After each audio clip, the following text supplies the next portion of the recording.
Welcome to Cage Minds. I'm Mika Frankl, and I'm joined by UFC flyweight going to be in action here at UFC 259. Jordan Espinosa, thanks for joining me today. Thanks, Micah. It's always good to see you. Right, and again, thanks for coming on the radio show this past weekend. Oh, no problem. Anytime. So first off, UFC 259 is ahead of us, but let's take a look back.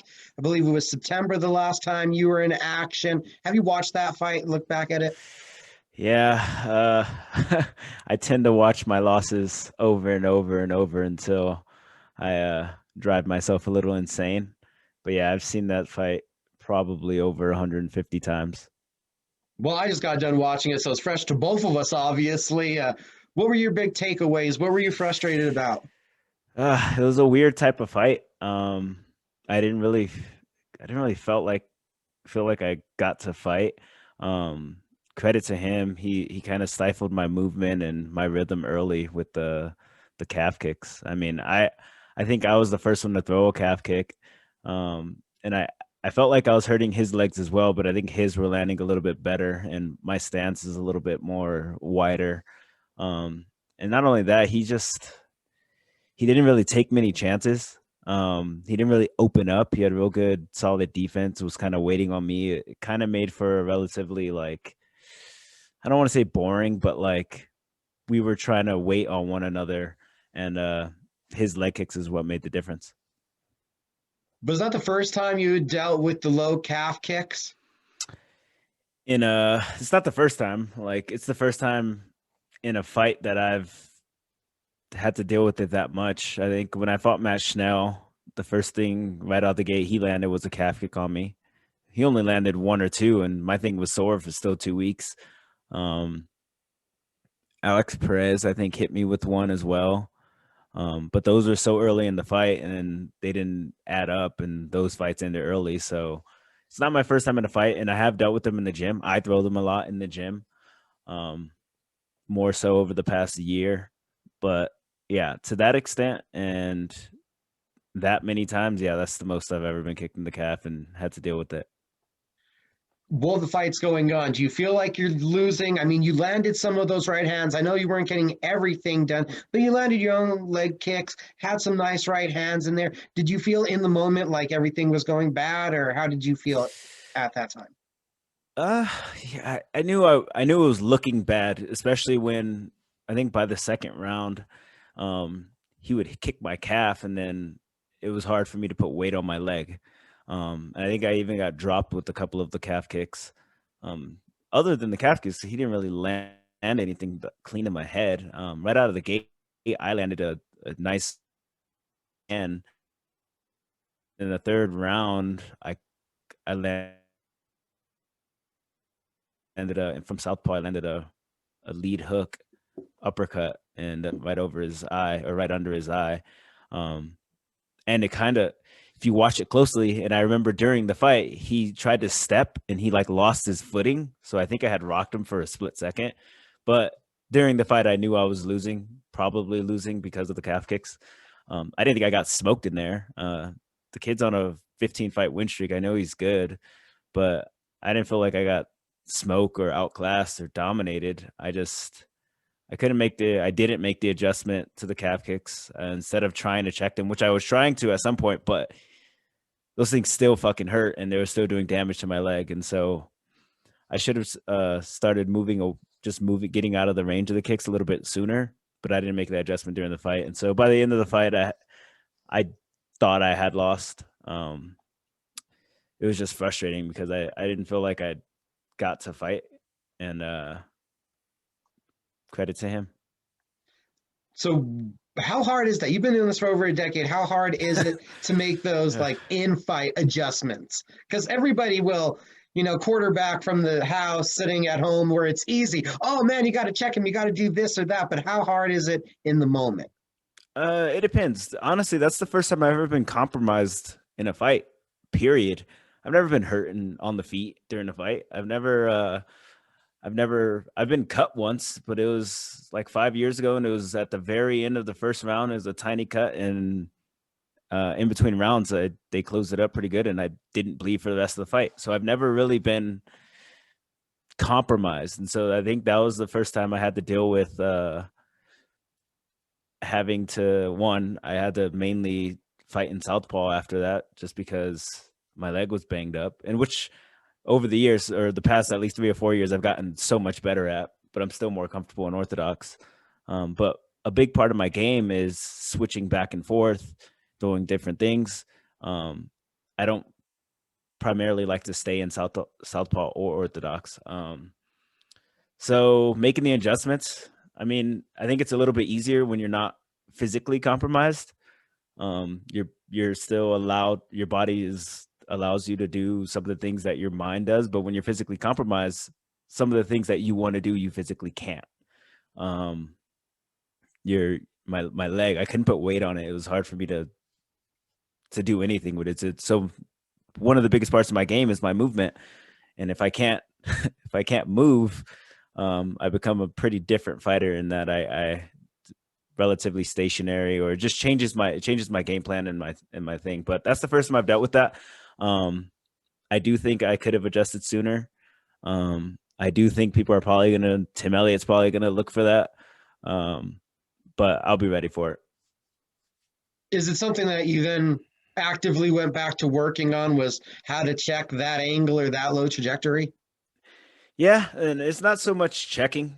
It's either you're gonna check, over exaggerate the shin and turn it outwards a lot, or get the fuck out the way. And these days, even if you check it, it still kind of hurts. And even if you check it, but you don't check it perfectly, you're still compromising that muscle. So yeah, it's definitely something I've worked on. And then I think people forget too, like in the gym when we're sparring with shin guards. The other guy has shin guards, I have shin guards. It's always a little bit of a slight shock the first time you get leg kick, bare shin to calf or thigh. And they're one of the few things that, or at least for me, that you can still feel through the adrenaline in a fight. Because getting punched, I tell people all the time, getting punched doesn't hurt. But leg kicks hurt, knees hurt, body shots hurt. But getting punched in the face doesn't really hurt. So yeah, leg kicks suck. So what can you tell us about what you've been focusing on, what you've been working on in the time in between fights? So in between fights, there's no really any big surprises when it comes to Tim Elliott. He kind of has been fighting the same way forever. Very tough, very in your face, awkward, ugly striking, head on the outside single. He's going to be relentlessly attacking submissions. He's going to be relentlessly throwing elbows and stuff from off his back. You're probably going to be in wild scrambles with him on the ground. But the thing is, he doesn't stop. He'll keep coming. He'll keep pursuing the takedown. He'll keep throwing shit in your face. And that's what we expect. It's a high-paced fight. He's generally in fights where both fighters or he gets a bonus. So I'm trying to be in one of those too. Is it nice to fight a guy now with so much film, with so much tape that, like you said, he's a veteran and we've all seen him for quite a while? Yeah, I've been watching Tim Elliott since before he was on The Ultimate Fighter. Like, I've been well acquainted with Tim Elliott and his game for quite some time. He's training up at Glory MMA. I was out there last year. So I'm pretty acquainted with what he has to bring to the table. And I respect it. I'm not worried about it. And I feel like I have the skill set and the athleticism, the speed, and everything else to beat him. But yeah, so it's a little bit easier when there's like fucking so much tape on him. But that could also be a little deceiving. I don't go back and watch things from 10 years ago. I've watched some of his more recent stuff. But like I said, I don't feel like much has really changed with his style. He fights kind of the same. And I think that's going to be good for me. So you expect this fight automatically, it's going to hit everywhere because he likes to cause those scrambles. He likes to come forward. He has awkward movement. You have pretty movement. He has awkward movement, I feel like. I like to think so. He definitely has awkward movement on the feet. even his like wrestling and grappling's a little awkward. He'll take chances and put himself in bad positions. But yeah, I mean, I I think if I can keep him from taking me down, or at least make him work for the takedowns, he does have a tendency to, if he's pushing takedown, takedown, takedown, and you stuffed him or make it work for him, he tires out a little bit. Um, but with the wrestling heavy game like that, like how can you not? I do expect him to be in really good shape, so maybe he won't. But I do think I could frustrate him, one, just by making him pay on his takedown attempts, because there's zero doubt in my mind he's gonna shoot. He's gonna shoot 100%. Um, I trained with them last year. He wasn't there. He was in Vegas, I believe, but I trained with them last year. There's zero doubt in my mind they're going to tell him to try to take me down. Um, but that's what he does every fight anyway. He took down Demetrius Johnson several times, so um, that's what I'm expecting. And if not, if it's a stand-up battle, I think that favors me all day. He's slow on the feet. I don't think he has much power. He's not very athletic. Like I said, he's real awkward. As long as I don't stay flat-footed, and just like watch him do his weird, awkward, ugly, wannabe Dominic Cruz type footwork, then I think I'll be all right. I'm not saying I think it's going to be a key, but we didn't see much of your jab in the last fight. Is that something you kind of want to get back to in this one? Oh yeah, for sure. My jab's always a big tool for me.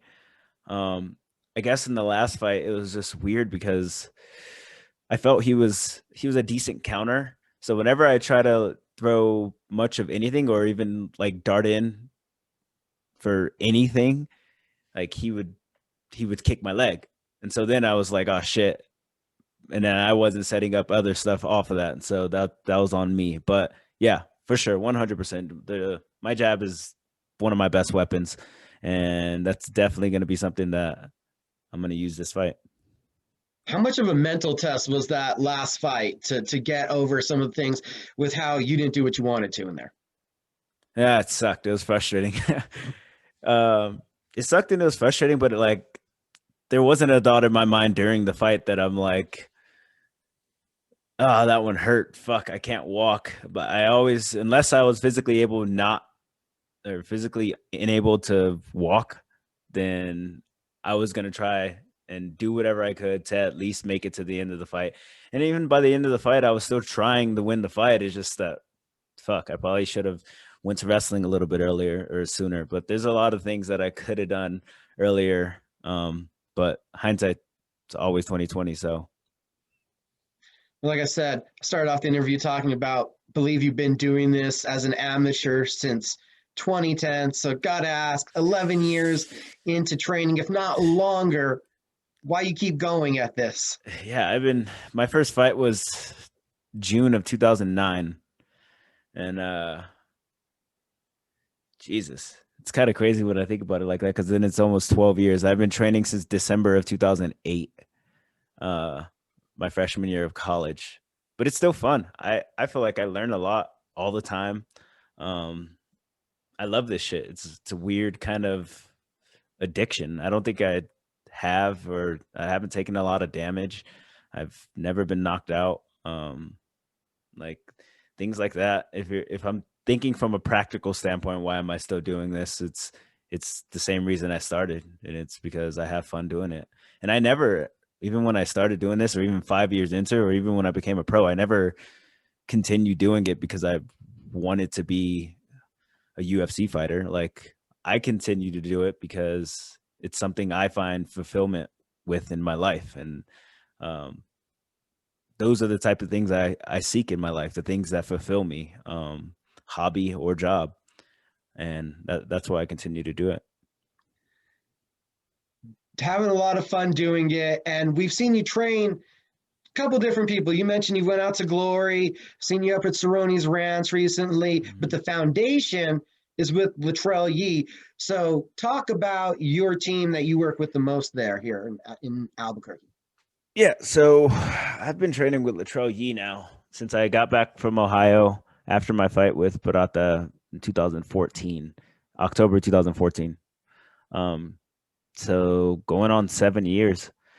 Um, I've known Coach Ray Yee, he was my first ever striking coach. So back when I said I started training MMA December of 2008, I was training technically under Lenny Lovato because he had Lovato's Total Fitness back then, and he was my high school wrestling coach. But when it came to striking, Damasio Page was Damasio Page, Lenny Lovato Jr., I think even Cowboy at the time, they were doing their striking with Ray Yee. Anyway, he had a old Albuquerque kickboxing gym off of 4th Street, and that's where I started striking. Fast forward how many ever years, 5 years, 6 years, when I get back or leading up to the Barata fight, they're texting me, asking me if I need anything for the fight coming up. They offered the corner if I needed a place to stay, blah blah blah. And after that fight, I decided to stay, and Coach Ray offered me a place at his house. I didn't have much money or anything then, so he opened up his place for me, and I've been training there ever since. Now, along the way, the guys I've been training with the most are guys like Jerome Rivera, Javier Cepeda, Andres Quintana. Those guys have been there the whole time I've been there. Steven Cervantes, all of those guys have been there for 6-7 years now. Kevin Kroom, who's fighting the week before me. So they've been a big part of my career, my personal life, and my success. Like we said, it's been a long journey, and each time that we bring up the fight coming up here at UFC 259, I feel like you get a little excited, a little frustrated about the last one, but it seems like a little bit excited about this next one. Oh no, I'm very excited. I was already supposed to have this fight, January 16th in Abu Dhabi. And honestly, Abu Dhabi sounds cool, but like I didn't want to have to deal with the headache of a 15-hour flight. It would have been a lot of firsts for me, which is cool. Don't get me wrong, I love firsts, but like I would definitely prefer it in a non-pandemic environment, in a non-bubble where I don't have to fly to Vegas, quarantine for 2 days, fly to Abu Dhabi, 15-hour or however long flight, quarantine for 2 days, then stay in this little hotel area for a week, and then fly back to Vegas, quarantine, and then come back. All that's just a big headache. It would have been a lot of first. I don't know how cutting weight would have gone, jet lag, all that shit. I've never even flown out of the country outside of Mexico, except for Mexico. So yeah, on one hand, it would have been nice, but I like fighting in Vegas. One, there's no state tax. Two, it's so convenient. It's a hour and a half flight. I've fought there. Well, before last fight, I was undefeated there. I think I was 4-0 there, 3-0 there. And it's my family, my sister, like people can come see me. Even if they can't see me for the fight, they can come and we can hang out after the fight. So honestly, I like fighting in Vegas. Vegas is probably my favorite place to fight. And not only that, the card that I'm on is actually pretty fucking dope. So 3 title fights. I love Israel Adesanya. I'm a big fan of Aljamain Sterling. Amanda Nunes, Megan Anderson. I trained with Megan. She's super cool. There's a whole bunch of flyweights on the card. So who knows? If I fight first, I could just call out one of the people that are going to be on the card with me, and then bam, matchmaking right there. Right, making it easy. How much have you actually thought about that? That the closed mouth doesn't get fed around the UFC. That when you win, you kind of got to have a thought of who's around because you need to make it good on the mic.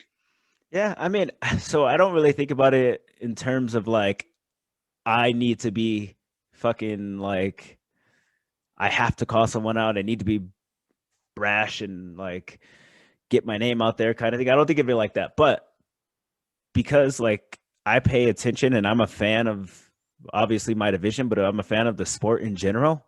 I always know for the most part, I always know who's fighting, who has fights coming up.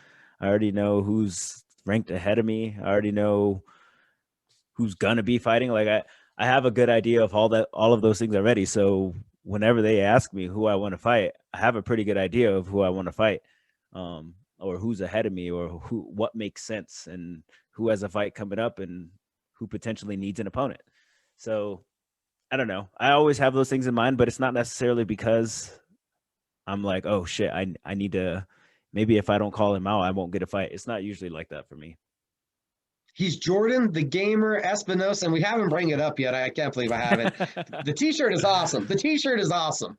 Oh, thanks. Yeah, on the back of it's my logo. It's a picture of me with in like an arcade kind of setting. Yeah, if you want to, they're actually on sale right now online. If you check out my Instagram, it's in my bio. If you check out my Facebook, I have posts about it all over. So yeah, I'm really happy with the shirt. I like the nickname. I think it suits me. So yeah, it's fun. What was your initial thought when you see that image on the back there, the couple different fight images and the whole arcade video game look? What was your first reaction? It's crazy because it only took the guy who designed it like 5 minutes or something.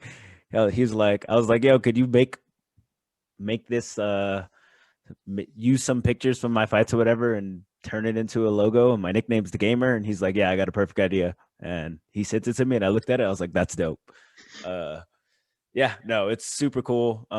It has the old school, my logo has the old school kind of arcade uh look, I guess.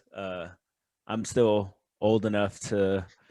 My brother used to pick me up, and we'd go to the mall, take the bus to the mall, and go to the arcade, go to the movies, and so yeah, that's where I got my roots into gaming. Anyway, playing Mortal Kombat in the mall. Talking about you're the gamer. What's going on Twitch? What can we look forward to right now on your channel? Jesus, I've been kind of playing a lot, but these days I'm playing a game called Hades, and it's an indie game made by super giant developers. They're not very well known, but it was one of the best games all of last year. So it's called Hades. It's a Greek mythology kind of thing, and it's a dungeon crawler roguelike game, which probably doesn't make much sense to most people, but I play as the son of Hades, and my role is to escape the underworld.